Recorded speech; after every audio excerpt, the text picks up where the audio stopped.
আসসালামু আলাইকুম। Technique easy এডুকেশনের পক্ষ থেকে সকলকে আন্তরিক শুভেচ্ছা অভিনন্দন জানিয়ে শুরু করছি। আমি মইনুল ইসলাম চলে আসলাম তোমাদের অর্থাৎ নবম দশম শ্রেণী এবং যারা 2026 সালে এসএসসি পরীক্ষার্থী মানবিক বিভাগের তাদের জন্য আমরা মূলত প্রথম অধ্যায় নিয়ে আলোচনা করতেছি। এর আগের পাঠে আমরা পড়ছি প্রথম অধ্যায়ের টাইপ 1, 2, 3, 4। এখন আমরা শুরু করব হচ্ছে টাইপ 5। তো টাইপ 5-এ মূলত কি নিয়ে আলোচনা করব?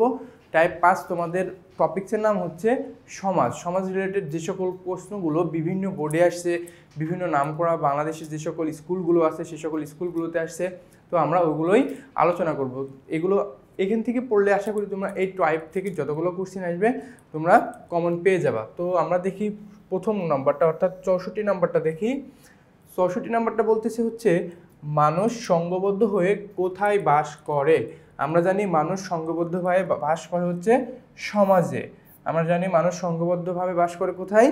সংঘবদ্ধভাবে বাস করে হচ্ছে সমাজের মধ্যে। ওকে, এরপরে দেখো 3 স্টার, এই যে 65 নম্বরটা মোস্ট ইম্পর্টেন্ট। 65 নম্বর হচ্ছে 3 স্টার। দেখো 65 নম্বর বলছে মানুষ তার প্রয়োজন ও নিরাপত্তার জন্য একত্রে মিলেমিশে বসবাস করে কোথায়। বলছে মানুষ তার প্রয়োজন এবং নিরাপত্তার জন্য একত্রে বসবাস করে কোথায়? একত্রে বসবাস করে হচ্ছে সমাজে। দেখো এটা হাই ভোল্টেজ কোশ্চেন, সকল বোর্ডে আসছিল 2015 সালে, রাজশাহী বোর্ডে আসছিল 19 সালে এবং ঢাকা বোর্ডে আসছিল 21 সালে। এটা হাই ভোল্টেজ, দেখছো কতবার আসছে। এরপরে দেখো মানুষ সমাজে বাস করে কেন। বলছে মানুষ সমাজে বাস করে কেন? পরিবার গঠনের জন্য, রাষ্ট্রের অন্তর্ভুক্তি হওয়ার জন্য, সামগ্রিক প্রয়োজন মেটানোর জন্য, নিজের সুখের জন্য। দেখো বলছে মানুষ সমাজে বাস করে হচ্ছে সামগ্রিক প্রয়োজন মেটানোর জন্য। একটা মানুষ যখন সমাজে বসবাস করতেছে তখন সমাজকেন্দ্রিক তার যে সকল চা পাগুলো আছে সে সকল চা পাগুলো পূরণ করার মাধ্যমেই মানুষ কী করছে? সমাজে বসবাস করছে, সমাজে তার চা পাগুলো তুলে ধরছে, সেগুলো অনুযায়ী সে জীবন ধারণ করছে। প্রাচীন যুগে কিন্তু মানুষ সমাজে বসবাস করতো না, কারণ প্রাচীন যুগে সেভাবে সমাজ তৈরি হতো না। প্রাচীন যুগে মানুষ মূলত বসবাস করতে হচ্ছে গাছের ডালপালায়, পাহাড়ের গুহায় এবং হচ্ছে এই যে বিভিন্ন পাহাড়ের যে সকল রাস্তাগুলো আছে সেই সকল রাস্তাগুলোতে, বন জঙ্গলে, এগুলো হচ্ছে মানুষ বসবাস করতো। যখন বিবর্তনের মাধ্যমে সমাজটা সৃষ্টি হলো, বিভিন্ন বিবর্তনের মাধ্যমে, তখন মানুষ কি করছে? তখন মানুষ আস্তে আস্তে সমাজমুখী হয়েছে এবং সমাজে একসঙ্গে দলবদ্ধভাবে কি বসবাস করছে। ঠিক আছে, এরপরে দেখো, এরপর হচ্ছে 67 নাম্বারটা দেখো।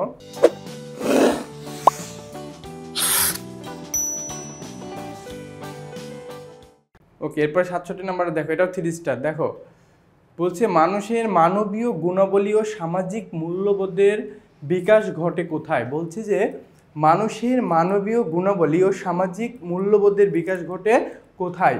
সমাজের মধ্যে। আমাদের টপিক্সটা কি? আমাদের টপিক্স হচ্ছে সমাজ নিয়ে। তাহলে আমরা কি দেখো, এখানে প্রশ্ন বলছে মানুষের মানবীয় গুণাবলী ও সামাজিক মূল্যবোধের বিকাশ ঘটে কোথায়? সমাজের মধ্যে। ঠিক আছে, সমাজের মধ্যে। এটাও একটা হাই ভোল্টেজ কোশ্চেন। দেখো 3 স্টার দিয়ে রাখছি। এরপর দেখো মানুষ স্বভাবগত সামাজিক জীব, যে সমাজে বাস করে না সে হয় পশু না হয় দেবতা। উক্তিটি কার? এই উক্তিটা হচ্ছে অ্যারিস্টটলের। এই উক্তিটা হচ্ছে অ্যারিস্টটলের। দেখো এটা কতবার আসছে, দেখো এটা একটা এই টাইপ থেকে, এটা একটা হাই ভোল্টেজ কোশ্চেন, এটা অবশ্যই মনে রাখবা।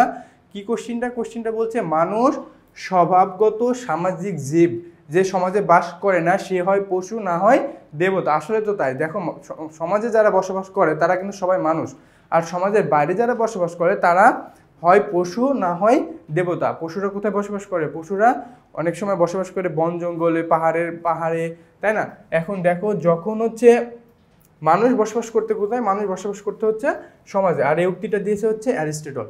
এরপরে দেখো সমাজ গঠনের শর্ত, মানে সমাজটা গঠন হওয়ার জন্য কি কি শর্ত থাকা প্রয়োজন। 1 নম্বর হচ্ছে বহু লোকের সংঘবদ্ধতা, একই মতাদর্শ, সাধারণ উদ্দেশ্য, না 1 ও 3 হবে।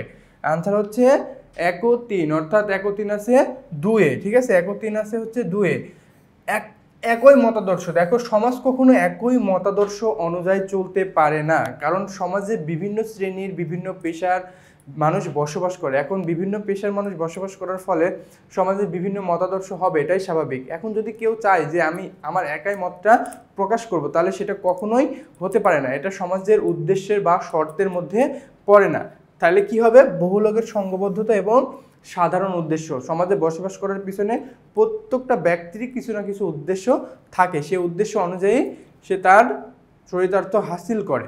ঠিক আছে, এরপরে দেখো 70 নম্বর হচ্ছে, বলছে জন্ম থেকে মৃত্যু পর্যন্ত আমাদের অবস্থান হয়, জন্ম থেকে মৃত্যু পর্যন্ত আমাদের অবস্থান হয় পরিবারের, সমাজে, রাষ্ট্রে। জন্ম থেকে মৃত্যু পর্যন্ত আমাদের অবস্থান হয় তিনটাতে, পরিবার, সমাজ এবং রাষ্ট্রে, তিনটাতে আমাদের অবস্থান হয়। ওকে, পরিবার, সমাজ এবং রাষ্ট্রেই আমাদের জন্ম থেকে মৃত্যুর আগ পর্যন্ত অবস্থান হয়। তো এগুলোই ছিল আমাদের টাইপ 5-এর অর্থাৎ সমাজ রিলেটেড কোশ্চিন। আশা করি এই যে 5-7টা যে কোশ্চিন পড়াইলাম এগুলো যদি তোমরা একটু বলিয়ে রাখো, আশা করি ফাইনালে তোমরা অবশ্যই এখান থেকে একটা ভালো মতো কমন পাবা। সে পর্যন্ত নতুন ক্লাস নিয়ে আবার তোমাদের সামনে হাজির হয়ে যাব। সে পর্যন্ত ভালো থাকো, সুস্থ থাকো, আল্লাহ হাফেজ।